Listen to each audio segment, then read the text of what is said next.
Kung makikita nyo, Lodi, itong radio na to ay okay pa naman. Kung makikita nyo, medyo fade na yung kanyang sulat sa may screen. Ayan, nababakbak na yung kanyang papel. Ayan. Pagka tinanggal natin yung kanyang papel, wala ka na makikita dyan. Pagka nilapit ko sa camera yung kanyang papel, ayan yung makikita mo. Ayan o.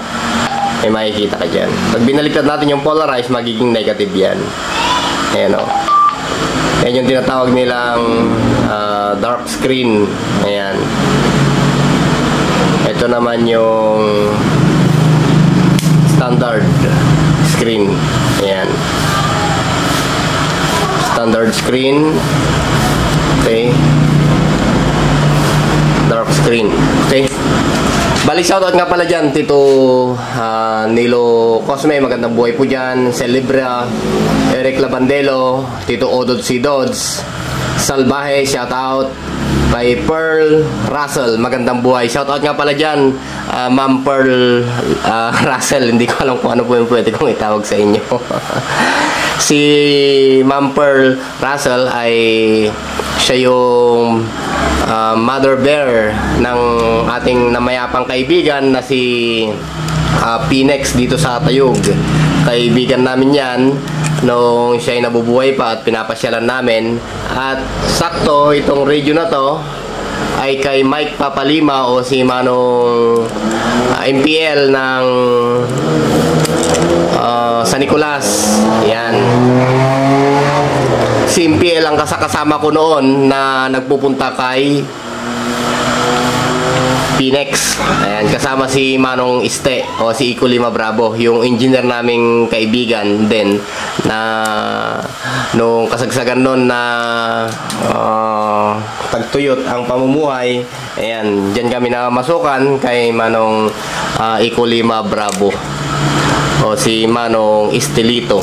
Ayan.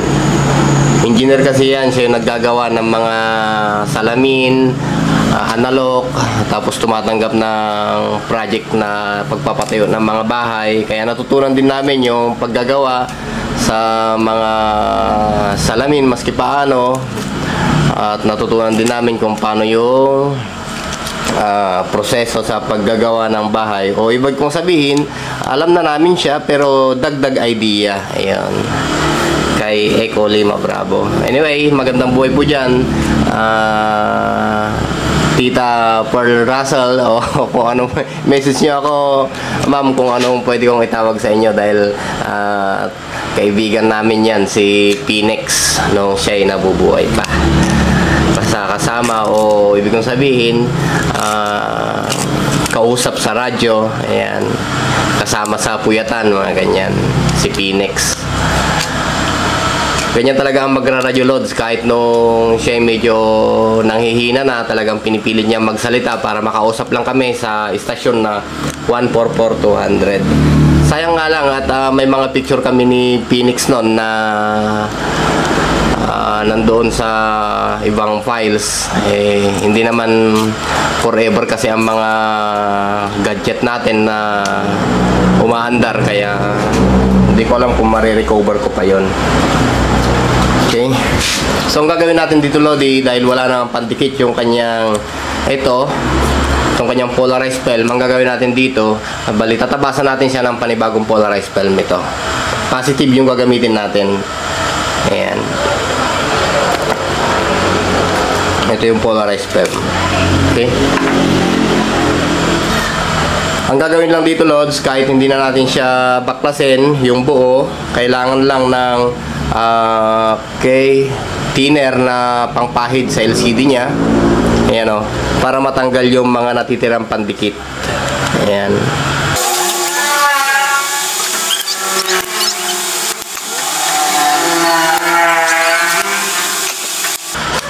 Tsagaan lang sa pagpahid para maihawi natin yung mga nanigas na pandikit ni polarized film, yung dati niya.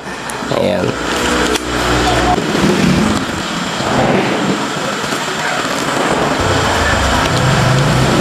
Sa tingin ko ay pwede pa naman yung kanyang pang-ilalim na polarized, kaya ito lang, itong harap lang ang papalitan natin. Ayan o.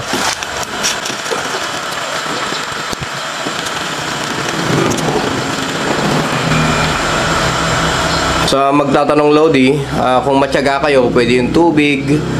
Kung nag-aapo na naman kayo, pwede yung gasolina or acrylic thinner, ganyan. Basta i-sure nyo lang na hindi tutulo yung mga ipapahid nyo sa loob. Tsaka huwag kayong gagawa ng proseso nang nakasindi yung unit. Yan, pwedeng kukuhin yan Lodi, ano. Hanggat may nakakayod pa kayo Lodi na nanigas na pandikit, kayurin nyo lang ng kayurin. Ayan o, gaya nyan. Shoutout din pala kay Tito Michael Paulino. Ayan. At binabati ko yung mga kasama nyo dyan sa tropang makikisig ng 663. Ayan. 663 siguro yung channel nila. More power po dyan sa inyo lahat mga lods. Okay?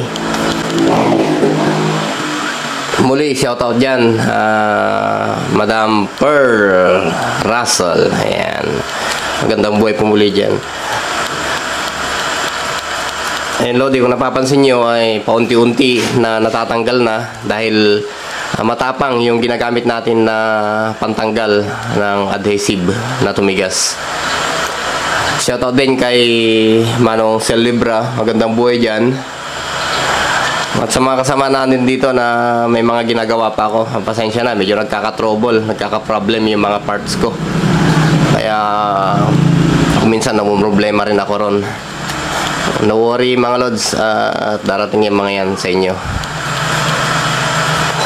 Ganyan talaga pagka medyo pahirapan sa pyesa. Okay, dire-diretso lang yan. At shoutout din pala kay Ratzi X125 o X25. Shoutout dyan lods. Message mo ako lods kung ano yung problem. Okay? At sa masugid nating kasamaan dyan na lagi naka-standby, si Manong Odod Sidods. Isa rin to si Manong Odod Sidods. At hindi ko may send yung gamit niya, pero tapos naman na yan. Okay. Check natin kayo rin Lodi kung may makakahid pa tayo dito na adhesive. Ayan. Sa tingin ko ay mayroon pa. Ayan. Meron pa siya oh. May mga matigas pa. Patuloy lang natin pahiran siya ng pang-remove natin ng nanigas na pandiit na galing sa polarize. Ayan. Basta wag lang i-direct Lodi na pupusitan to. Ayan o. Pipigaan ng anong tawag dito, yung thinner na pinambabaklas natin sa pandikit. Wag i-direct. Gamitan nyo ng foam, mga ganyan. O ganito, bulak ang ginagamit ko. Ayan, paunti-unti. O pagka natunaw na niya yung pandikit, ayun, madali na lang. Bulak yung ginagamit ko Lodi, ano. Pagka sa tingin nyo Lodi ay napuno na ng pandikit itong bulak, pwede nyo namang palitan. Gumawa uli kayo ng bilog para yun yung pampahid nyo.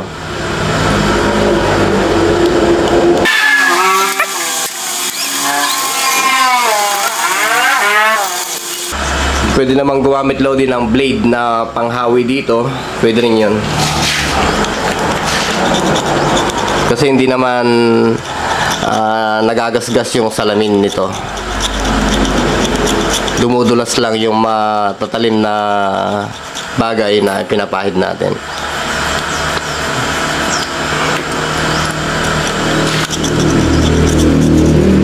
Dito sa taas ay parang wala na eh. Ano?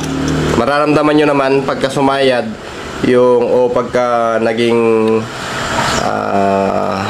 ang tawag doon, ayan o. Pagka sumabit, ibig kong sabihin, yung pinangkakayod, mararamdaman nyo yun na mayroon pa siyang matigas na adhesive. Ayan o. Dito sa taas ay medyo wala na. Dito rin ay medyo maganit pa. Okay. Tsaka bago nyo ilapat yung polarized film Lodi, kailangan malinis na malinis to para hindi nyo mahalata dun sa screen pag inassemble nyo na may mga spot siya.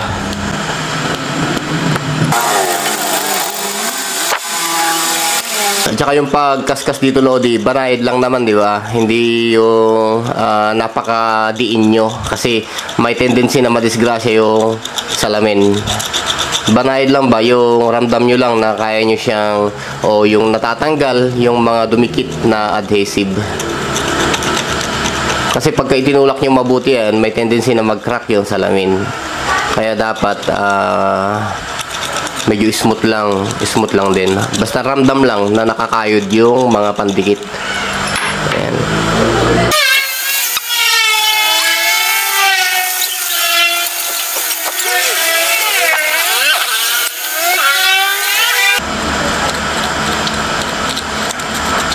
Ayan, medyo umi-smooth na siya. Parang wala na akong masyadong nakakayod, pero may mga pangilan-ngilan pa. Ayan o. Ito Lodi ay wala nang tanggalan ng screen, hindi na natin tinanggal. Kasi nga malaya naman tayo. Yung mga proseso ay malaya naman tayo kahit hindi bunutin yung LCD screen para linisan at replisan ng polarized film. Ayan. Okay naman siya eh. Okay. Pahiran natin uli ng pantanggal ng pandikit. Ayan.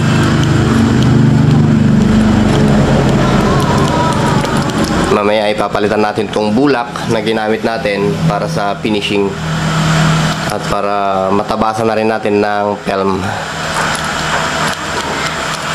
Ayan. Bali harap lang yung pinalitan natin Lods, gaya ng sinabi ko kanina. Sa mga putol-putol pala Lodi na LCD screen, iba kasi yung putol-putol na sulat nito kaysa sa fade. Yung fade maaaring yun lang, loose connection, rubber connector, pwede yun. Sa putol-putol naman Lodi, ang problema nun ay talagang sira na yung LCD. Kung minsan natsatsambahan na dinampi-dampi para mag-contact, kung minsan talagang wala na, hindi na nagagawa ng paraan.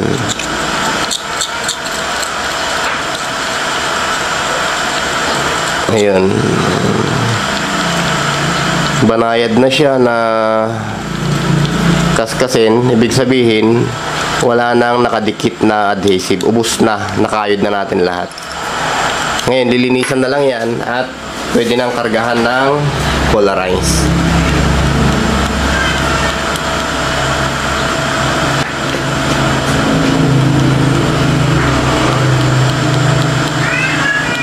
Okay.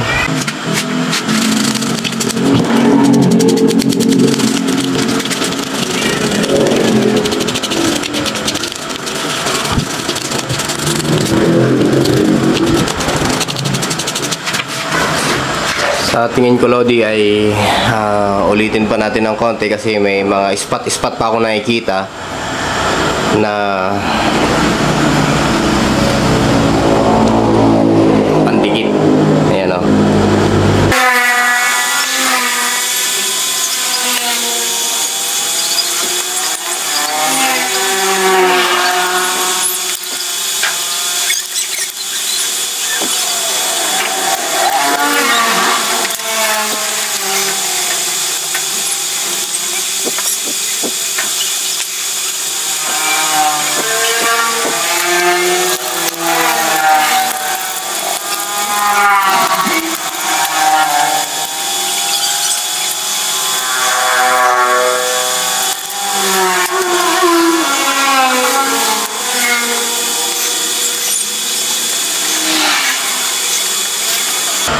Okay. Kung malinis na Lodi, hayaan na natin siyang ganyan. Tsaka natin patungan na ng polarize.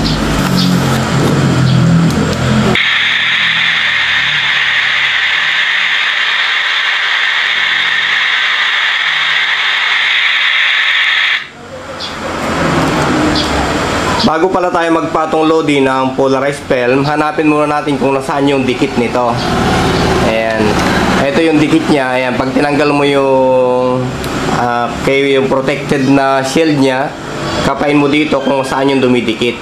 So ito yung dumidikit. Ayan. Kaya ito yung lalapat sa screen. Ayan siya. Ayan. Makikita mo naman kung magdadark. Pag binaliktad mo, magdadark yan. Kailangan, kung gusto mong i-dark, kailangan nandito rin yung dikit ng polarized film. Ayan. Kaya kailangan mo din ng isa pang polarized film, which is yung negative naman. Negative polarized at positive polarized kasi ito. Nakadepende ito. Although iisa lang naman to, iisa lang siya na polarized film, parehas lang din ng negative at positive ito. Kaya lang ang problema lang ay yung pandikit. Yung negative polarized ay nasa kabila yung dikit niya para dumikit sa screen. Yung positive polarized ay nandito naman sa likod para dumikit sa my screen. Pero pare-parehas lang siya ng polarized. O ibig sabihin, parehas lang silang polarized film. Ang kaibahan lang ay hindi mo siya may didikit dito sa screen. Kundi nakapatong lang siya. Nakaganyan lang. Kaya mas maganda kung dalawa yung bibili nyo para kung gusto nyo mag-invert ng screen ay makakapamili kayo. Okay, so ito ibalik lang natin sa stock. Hindi tayo mag-i-invert. Bali, ito yung kanyang stock polarized o yung pagkakalagay. Tapos, tatabas lang tayo. Yung dating polarized film nyo na tinanggal dito, yun din ang tatabasan nyo. Ayan o. Ayan. Para makuha nyo rin yung tamang sukat na nararapat lang sa LCD screen. Bali, nakapagtapos na ako loadin ng polarized film na para dito. At tanggalin lang natin yung kanyang protected shield para mapangalagaan kahit may stock to ay mapangalagaan yung kanyang pandikit. Ito siya. Yan, parang nagtatanggal lang kayo ng sticker. Ayan siya.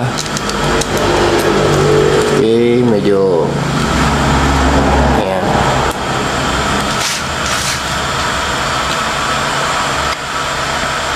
Ilapat nyo lang na ganyan.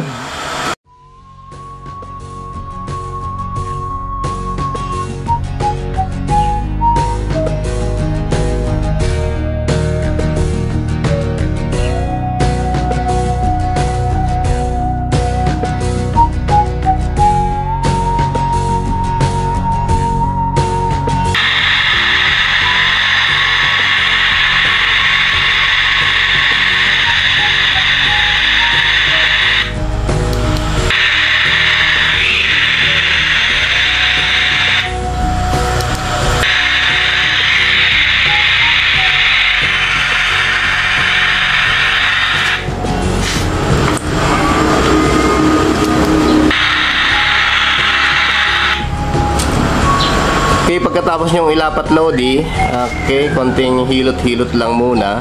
Baka yung bubbles na nakikita natin ay galing sa pandikit mismo, pero ito parang hindi naman, kaya ayan, medyo hilutin lang ng konti.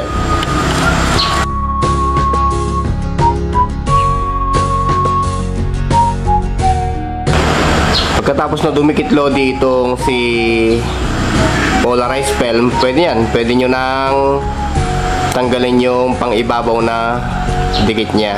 Ayan o.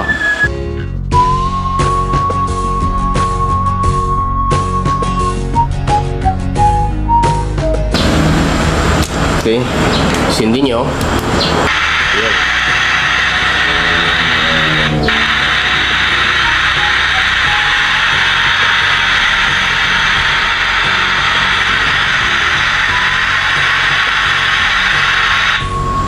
So ganun lamang Lodi yung paglalagay ng polarized film at marami nyo naman ng best na nakita sa content natin yan.